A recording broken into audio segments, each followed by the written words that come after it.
This is Chet Holmgren, and I'm down to dunk. This is AJ Mitchell, and I'm down to dunk. This is Alex Crusoe, and I'm down to dunk. It's like baby bottle pop. Yeah. Mm-hmm. This is Adam Flagler, and I'm down to dunk. Hey, it's Isaiah Hartenstein, and I'm down to dunk. This is Kason Wallace, and I'm down to dunk. I can't spell Lucas. Hey, how do you spell Lucas? How do you spell Lucas? This is Lou Dort, and I'm down to Dort. This is Nikola Topic, and I'm down to dunk. This is Dylan Jones, and I'm down to dunk. This is Isaiah Joe, and I'm down to dunk. And there's probably like 50 to 75 BD babies. Give me like your top 3 Pokemon. Brother, I can't even name. This is Jay Will, and I'm down to dunk. Sometimes the way his brain works is it leaves a lot to be desired. This is Kenrich Williams, and I'm down to dunk. Charmander. Yeah. Charmander. Or you're more of a Charmeleon guy.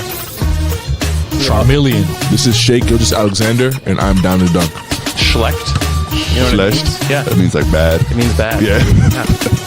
Yeah. That's me. Well, it was a good interview, so it wasn't bad. J-Dub, year 3, and I'm down to dunk for the 3rd time. Thank you.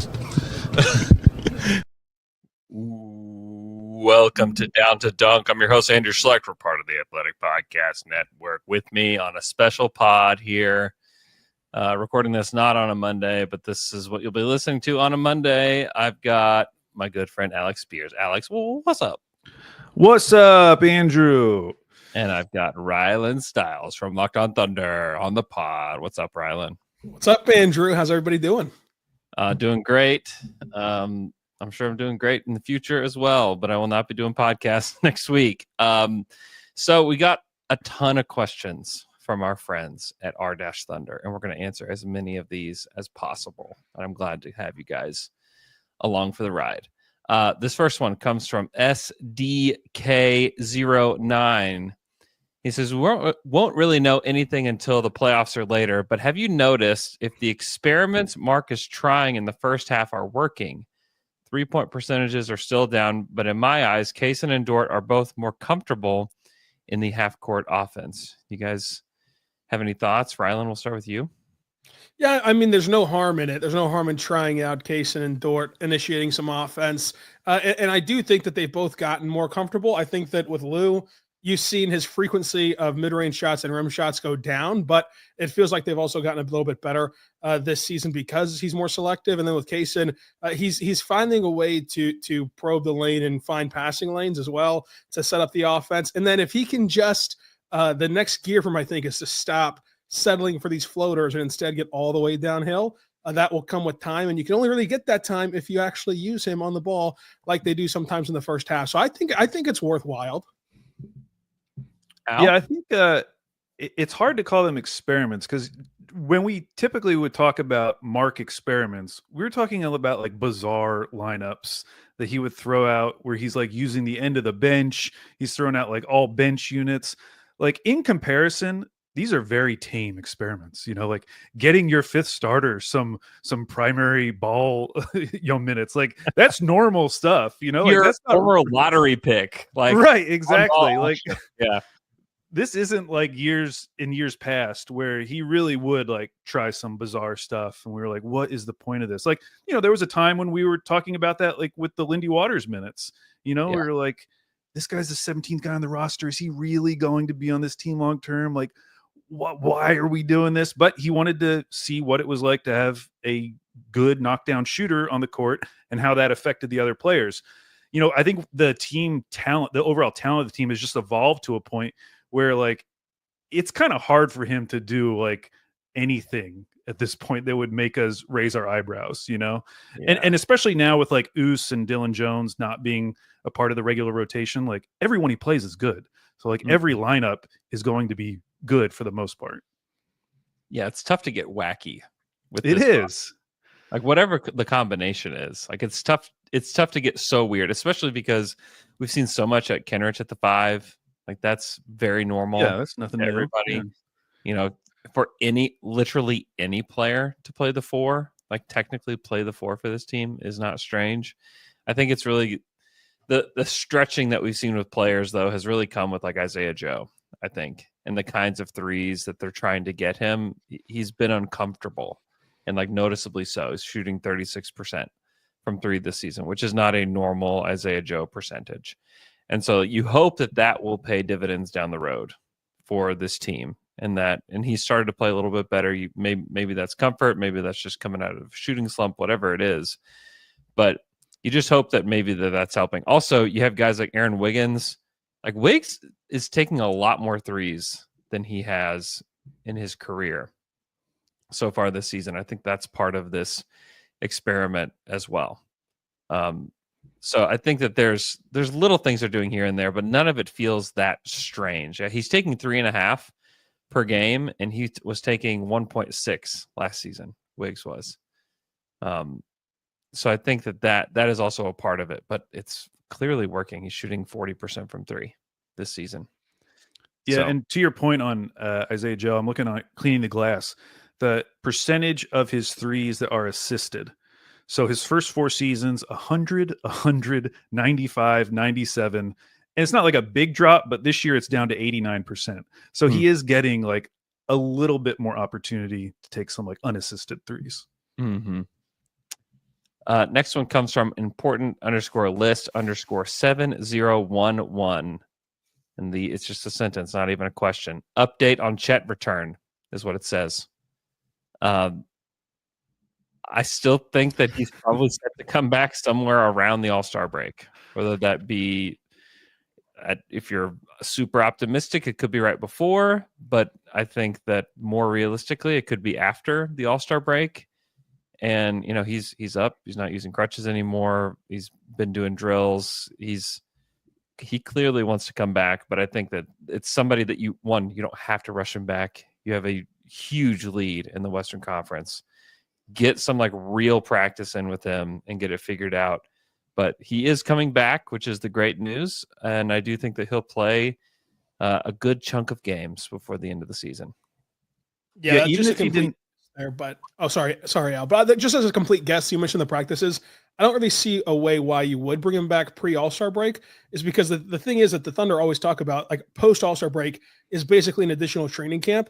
Why wouldn't you just like let him come back post All-Star break? So you get a training camp basically with Chet, and all these guys will come back into market pretty early after the All-Star break. You can have this runway of like legitimate full contact practices with Chet, and then get him back into the flow sometime after that. I just think that that'd be the best timeline for it. Yeah, the only thing I was going to add is even if he didn't come back until March, which sounds so far away, he would still get the opportunity to play 23 games. Yeah. So like even in that scenario, he's getting a really nice chunk of games to reintegrate with this team, figure out what it's like playing with Hartenstein, and then you go into the playoffs. Yeah. Yeah, I think it will be 20 to 30 games that he'll play before the playoffs, which I think is a fair amount to try to sort things out. And there's some really good matchups in there. The second week of March, they played Denver twice, back to back at home, which is going to be so strange.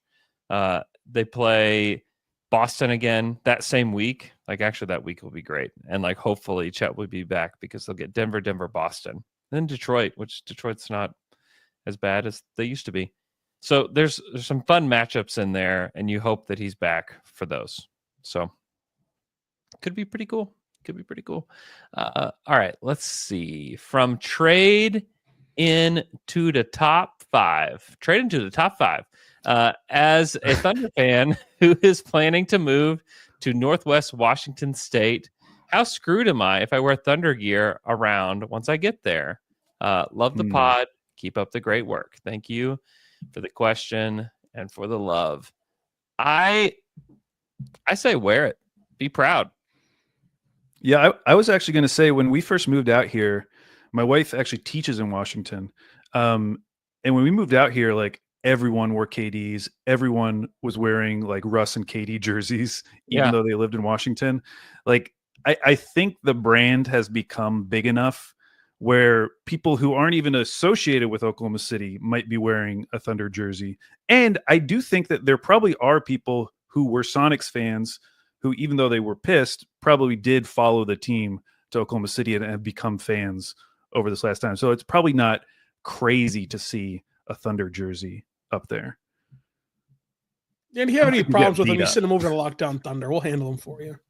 We'll fly up to Washington. We'll really handle business. The whole dream team will fly over there. That's right. Circle the wagons. we'll sick Joe Masato on you. And you don't want bad news Joe over there. No. Joey cracking knuckles is not who you want to face. Let me tell you that for free. It's not what you want. Here's what you got to do. You just wear like down to dunk gear, and then they won't know. No one's going to know what Paul George chicken fried rice T-shirt means, but you'll still be able to rep your team. That's right. Or the dog shirt. Yeah, and if they know who Nick Gallo is, then they're one of you, so you're good. Exactly. Shout out to Nick Gallo. I still just can't stop laughing about the towels.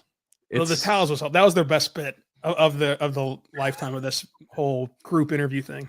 It's so funny. I was texting Nick about it, and I was just telling him, like, you're just a pro's pro, man. You're just nothing can stop you.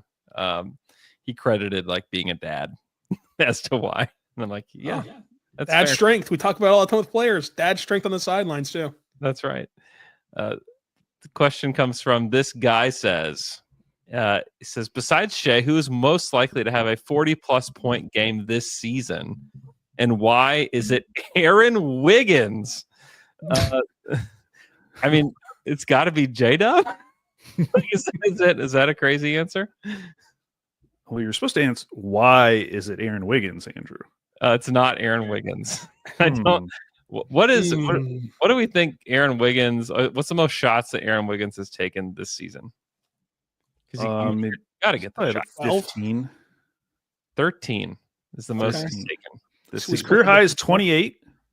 Yeah, and I think that we're forgetting that, like, if the Thunder keep playing at this pace, the last week of this season will be irrelevant. Like, they're not going to play their guys, and somebody has to play. Like, Ousmane Dieng was killer on that final Sunday last year against the Texas Legends. Someone's going to have a wacky game that week. It could be Wiggins. Could be Oos. Could be Oos. Could be Dylan Jones. Could be Brendan Carlson, but he won't be around anymore. But the fun pick is Chet. Ooh, first game back, just bombing threes. Maybe not first game back. First game back. We're trying to write a storybook here. We're trying to sell. Sex sells, baby. Yeah, that would be wild. I still think it's J-Dub, but who knows? Maybe it's Oos. Who knows? And then what's your dream playoff matchup scenario for the Thunder? Just like any round or like the whole path? Let's say it's just round one. Spurs. Oh, Spurs. Spurs make it out of the play-in. They're a fun little team. You get Chet Wemby, but you ultimately win the series in 4 or 5 games, and then it's just like, well, that was fun. Yeah. So here's the real question: would you rather have Memphis or Denver as the 3 seed?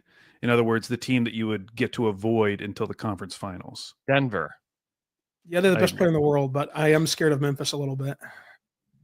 I'm not at all. I'm not really scared of Memphis in the playoffs. Memphis, I mean, my opinion. Is the half court offense stuff still a thing for them? What do you mean? How they just can't score in the half court? Yeah, but they're also number one. I mean, their thing has always been this, where like their half court offense isn't good, but they're number one in putback offense because they're like, especially when they have Edey out there, like they're one of the best offensive rebounding teams in the league, and they're very good at cleaning up their own misses and getting something out of it. So that's kind of always been their game. Yeah. But like they almost lost to the Wolves, and if they had, it would have been super interesting because currently the Memphis Grizzlies are 11-10 against teams that are 500 or over. Just as a comparison, like Houston is 16-8. Denver even is 14-11, even with their rough start. And then if you look at what they've done against the division or against the conference, they're 12-12 against the Western Conference, the Memphis Grizzlies. Like Denver's 16-10, Houston is 17-8. Like I think they're a good team, but I do not think that they have in any way separated themselves from these other West teams when you're thinking about like tiers of contenders. Like they're absolutely in that mix with Houston, Denver, Dallas when healthy. Like I feel like those 4 are like a group right now. Mm-hmm. I think that you're rooting for Denver to slide to that, not slide, but Denver to stay away from the Thunder, and then Memphis can stay up top. And then if you get like Denver, Dallas in a series, that's really beneficial for the Thunder because somebody has to lose, and then you're just cooking from there. Yeah, that would be the other thing. Like Dallas is kind of a mess right now because they're so injured. But if they could get into that 5 spot where you have 4 or 5, Denver, Dallas, you take one of them out, and then you got to play them in the second round. It wouldn't be the worst outcome. Is it crazy to want Dallas in round 1? Yes. That's insane. Why? I don't know why you've done this on every pod I've been with you, but you just like hate Dallas and you don't think that they're good. Like they're good. Like they're like if they're healthy, they're like one of the only teams I think that are capable of beating the Thunder if they're I healthy. just want to exercise demons, you know. Yeah, but the demons are a demon for a reason. You know, you don't always go with the devil and win. It is an off season for Dallas. Like they are good every other year. Yeah, so I know exactly. Maybe this is their off year, and you catch them, and it's way easier than you thought it was going to be. It's possible. Yeah, that's. I still wouldn't ask for it. Yeah, I don't. You're tempting the fates here, Andrew, asking for it. Because I mean, Luka and Kyrie, if they're healthy, they're shaving off a couple of games easy, and then it's a fluke game here and a fluke game there, and you've lost the series. Part of me would just want the hardest path possible, and then for them to get there, and just because it just proves. Because the thing that you don't want is to get to the end of the road and you like make the finals, and you're like, yeah, this is amazing, and then you have people saying like, well, when you look at the path, it's really not that impressive, you know. But you know that was the case with everyone. I feel like every single champion for like the last 5 years, you could say that about. I mean, Boston's path was so easy. I know. There's whispers about that with Boston last year, and now nobody cares. They just call them the reigning champs. Like whoever wins it, they're going to pick apart the path, unless you're Dirk in 2011, and then you know after 2 weeks it's over, and no one picks it apart anymore. You're just champions. Yeah, Denver's path when they won. I know. That's what I'm saying. I know. Here we are talking about their path. That's all. I don't know. I think the Thunder would smoke Dallas in a series. Smoke them. Mm-hmm. Andrew, have you already started to take those ACL pills, or what are we doing here? I mean, not goodness. Yet. Not yet. I think they would, though. I really think that they would. Let's see. Does smoke them mean like 5 games or less? Like you can't smoke somebody in 7 games. Yeah, no, you would not. No, that's a tightly. That'd be surviving, staving. I think smoking is 5. I think they beat him in 5. Yeah. Marlboro Red over here. I mean, goodness gracious. This stat guy also says, P.S. I am too guilty of falling asleep to your podcast on occasion, but not in a bad way. It keeps my mind from racing at night, or you just have a really soothing voice. Okay, so I've settled with this a little bit because, like, if I have trouble falling asleep, I'll put like Seinfeld on, and I love Seinfeld, you know. But it's not like a diss that I would fall asleep to it, you know. It's comfort. It's comfort. Yeah. So I actually take it as a compliment. It is a compliment. I used to think like, man, that we must be so boring, but I take it as a compliment. Ambivalent_Pixie says, why does Dort never make all defensive team? I don't know if they listened to Alex and I on Wednesday or not. But I kind of had a semi rant about this. I think the Thunder should make up some kind of award to show him how much he means to this team. Employee of the month, Lugan Stewart. What they should do, though, which every other team does, is send out something stupid to the voters that they at least will post on Twitter and everyone sees it. It's like, oh, look at this little thing I got from the Thunder about Dort. Like some of those end up being very cool in retrospect because they're like these little mementos. I think it's deserving this year. Do something. Do like a little cage for the torture chamber. Yeah, the torture chamber. Like a little toy cage. That'd be cool. And then on the inside, you actually have Michael Cage's face hidden somewhere, just as like a little Easter egg, you know. They need to do something. I agree. He needs to make all defense 100%. There's no excuse at this point for him to not be on all defense. Do you agree, Rylan? Yeah, I agree. Mark Stein is the one that usually posts all the gifts that they get. I remember he posted a Laurie Marketing like promotional thing to vote him into the All-Star game. Like he posts everything that he gets. So yeah, send it to Mark Stein at least, and it looks like you sent it to everybody. Maybe we could make one. Maybe we could small cage. Mark Stein. We'll finance it. Yeah, that'll be a ton of fun. I don't know that'll be what's the Thunder will do. We're just sending it to Mark Stein. Yeah, and then he'll post it, and then people are like, "Huh, why didn't I make that mailing list?" And we're just like, "Well, right, not Mark Stein." Sorry, I don't know. The Thunder will definitely never do it. Yeah, I mean, we're never getting like I'm going to a Blazers game on Thursday solely to get a commemorative glass of Shaden Sharp. Yeah. I love stupid things like that. I love bobbleheads. Me too. I love all those stupid collectibles, and I just want them to do one. Just do one got that I this. will overpay on eBay. I got this Texas Rangers bobblehead when we went to the game. That's cool. It's so Wow. sick. It's so sick. Like this Ellis old Garcia, Garcia. huh? Yeah, it's pretty. I mean, that's awesome. You know. Yeah. It's very awesome. So Yeah, I think as there's an so many aside, cool things you could do. Al, are they just going through the whole roster in Portland and giving away No, glasses? 'Cause so I saw it's- your Scoot one. It's a 3 glass set. I missed the first one, which means if I want it, I have to pay $100 on eBay. It's a Donovan Clingan glass, which is that's probably fine. the one. I mean, he was the first one, and he's also the rookie. So, but I do think the Shaden Sharp one will be popular. I've also heard from my Blazers guy that there is a secret 4th glass that is only being given to like employees, and it's the mascot, which I really want that one. Wow. Blaze the Trail Cat. This is like But, those McDonald's Disney glasses that people would collect. Only in Yeah. Portland. Oh, I Yeah, remember the Lego's like should be on defense. the Two-Face glass where the handle was the coins. Yeah. That was cool. Yeah. Two-Face. Do that. Just literally do that, Thunder. Just remake the Two-Face glass. Anything. A Rumble coffee. Oh yeah. Oh, those were cool. Yeah, they were Those cool. They were Batman Forever. Yeah. This is way before Rylan's time. This Yeah, was I'm not a Batman guy. This would have been 98. It's a hell of a year. The Vols won the national title, but Five, wasn't it there. says. 95? That movie came out in 95? It says. Jeez Louise. Yeah.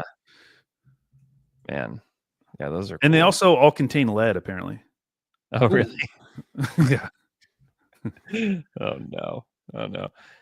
Okay, next question comes from in Airtac _ ESPN. That can't be right. That can't be how you say that. Any player pique your interest in this year's draft, either later in the first round or the Philly pick that conveys that lands in the lottery? Rylan. I mean, there's a lot of players who pique my interest. We talked about Con Knippel in the Dream Team show. Yeah, latching on to the Knippel. I'm latching onto the Knippel. It's a hell of a place to be. You can really quench your thirst watching some Knippel. But you know, I like him. I really like Chaz Lanier, but he's like a second round guy. That's kind of where I'm at with my deep dives is Knippel and Chaz Lanier. I am a big Chaz Lanier. That's he's a Tennessee guy. That's why you like him, right? Oh no, he's a sharpshooter. This guy can shoot the lights out of the gym. You need to watch some Chaz. But also he's a ball. I mean, He's a ball. But he was like he's another transfer guy that like was almost 24. Yeah, he's a transfer guy. I really like JT Toppin as well from Texas Tech. He's another old guy, 20 years old. Yeah, he's old nowadays. But I think that he's a 3-level scorer that can really help anyone, but especially you're giving us some deep cuts, Rye guy. That's what they call me.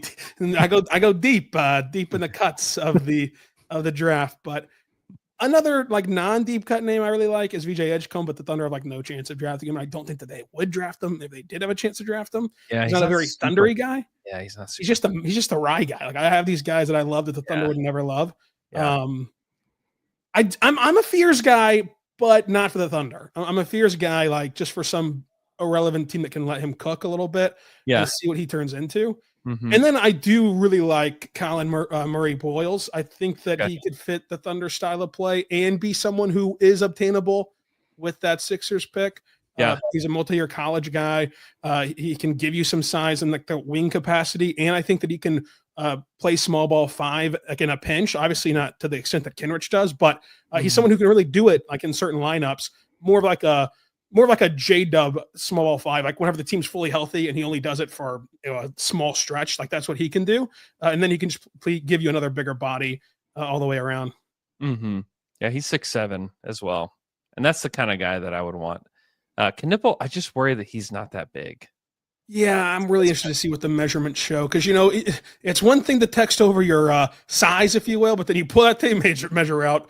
And all of a sudden, baby, you've shrunk a couple inches. It is cold outside, though. Let's not forget that, by the way. True. I also like Liam McNeely quite a bit. To me, he's pretty thundery. If I'm basing it on Sam Presti being obsessed with certain archetypes and just continually trying to funnel those guys in, Uh-huh. you know, with Topic being Giddy 2.0. Yeah. I think Noah Essengay could be Ousmane Dieng 2.0, the super young French forward, you know, 6'9". Yeah. He's good on the boards. He's super skinny. He's super young. You know, it could be anything. He could be anything, Andrew. Yeah. It's a mystery box. Forward. He'd be a hell of a project for Cam Woods. Yeah, he would. Yeah, I mean, it's not like the craziest thing to take a swing with that with that pick from the Sixers, because you just don't know. Like they honestly don't even really need like somebody to come in and contribute right away.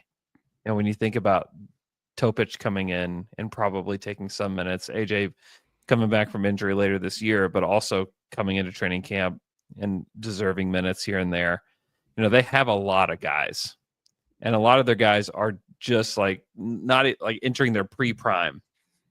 And so they're going to change and evolve and need more minutes and need more touches. And so like drafting somebody that would need minutes right away is going to be tough. And so taking a swing is not the worst idea with any of these guys. So it'll just be interesting to see what the approach is, just because there's not many contending teams that will draft this high.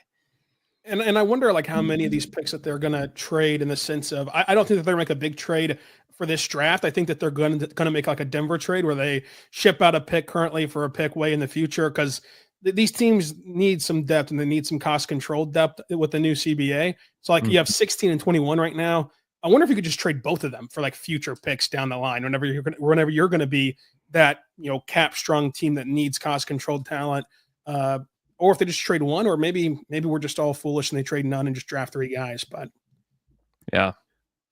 The only problem I have with those trade ideas is a lot of the teams that would have made those trades they're like holding desperately onto their final last pick that they have to trade. You know, Denver isn't able to do that anymore. They have this one pick they can trade now, and if they're going to do it, it has to be for like a really meaningful move. I don't think they can just flip it again and bring in another late first round pick.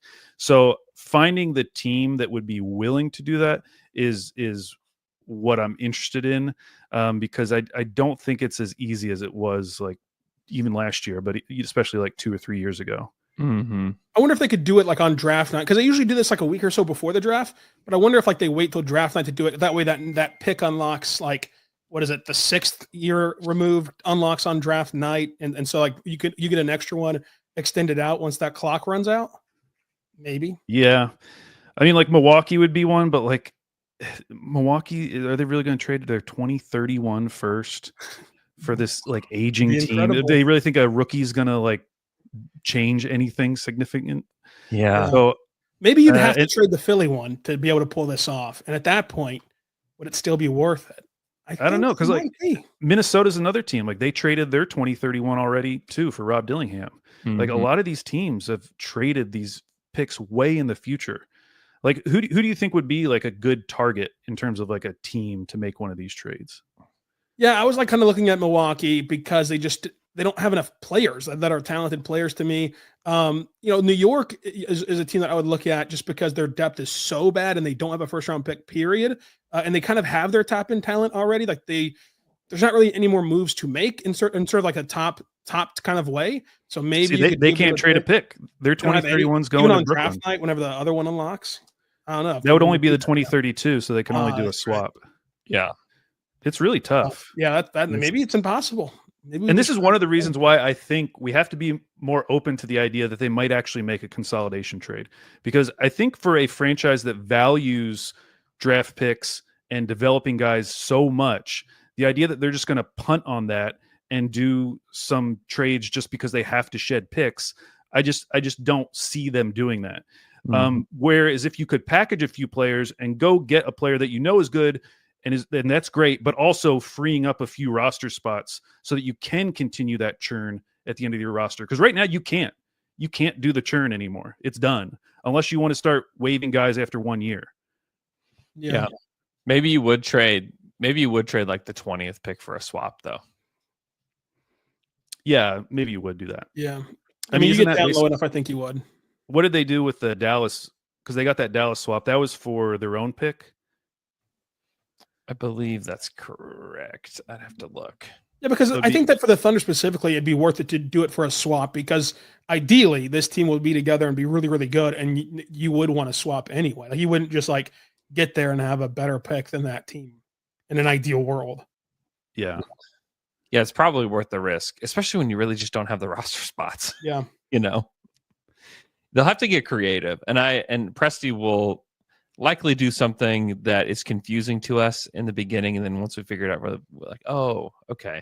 Like that makes sense. Yeah. You know, which is because I mean, realistically, who could you get rid of? Like you could wave the flag on Oos and just give him away for peanuts on the dollar.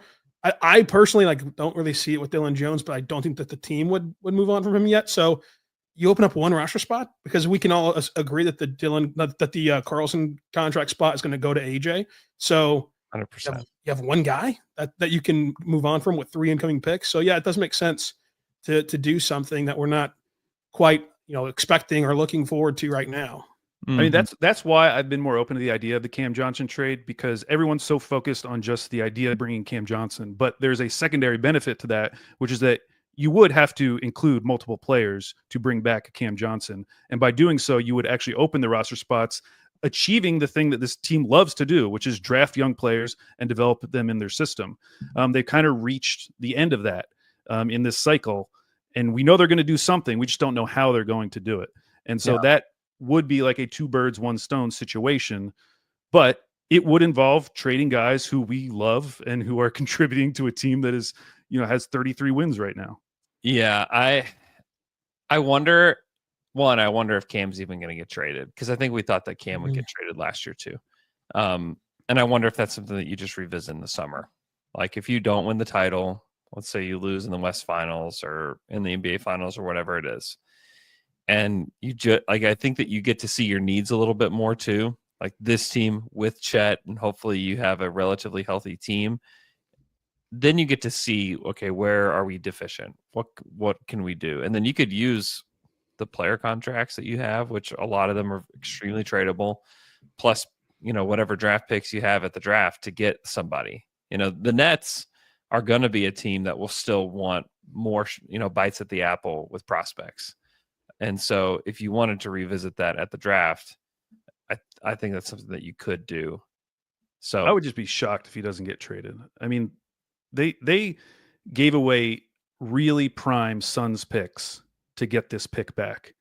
And the idea that they're not going to try to capitalize on it by going all out with a tank and just continuing to hold on to these guys. I mean, they're too good right now. They're too good. They continue to be too good. They beat the Blazers last night. Like they're up to 14 wins. They're only 1 fewer win than the Sixers. Like at some point they have to commit to this, because they already made that commitment in the summer. I mean, why else? Why bother? Like just keep the Suns picks. The Suns are terrible, Yeah, I know. I don't know. I can't claim to know what that front office wants to do. We've seen teams even like Utah just kind of drag their feet into a rebuild. And so it's a terrible idea. I agree. We've talked about it a lot. I just think they've done a horrific job with their rebuild. I don't think, honestly, there's not one player outside of Markkanen that I would want on that team. Like, period. Yeah, it'd probably be Taylor Hendricks, just because there's some upside there, and of course he's out for the year. Like that'd probably be the player you were next most excited about. Yeah, probably. Yeah. There's really nobody else, and that hold on. We liked Flip. We take Flip. Actually, there's 2. Flip. Oh, you guys were in on the Flip bandwagon, huh? I remember those days. He's fine. He's legitimately their best prospect. He is. No, he is the Utah's best prospect. I don't think that's a good thing, though. I think that's like being it's bad. It's bad. Yeah, that's like being the world's shortest ant. I mean, congratulations. World's shortest ant. I didn't know there was such an award. Okay. Wait, is the implication that it's just the taller ant, the world's tallest ant? But yeah, I was gonna say. I was hoping we just moved on from that. Nope, can't. Can't move on from it. I was just a long-tailed cat in a room full of rocking chairs there. Okay. I'm going to cut this episode off here. We're going to answer some more questions if you guys have time. You guys have time to answer a few more questions with me for the Wednesday All the time in episode? the world. I'm gonna let my dog out. Okay. We're going to end this episode here. Thank you so much for listening. Appreciate you guys following along and listening to Down to Dunk here on YouTube or anywhere else you're listening. We will talk to you guys again on Wednesday.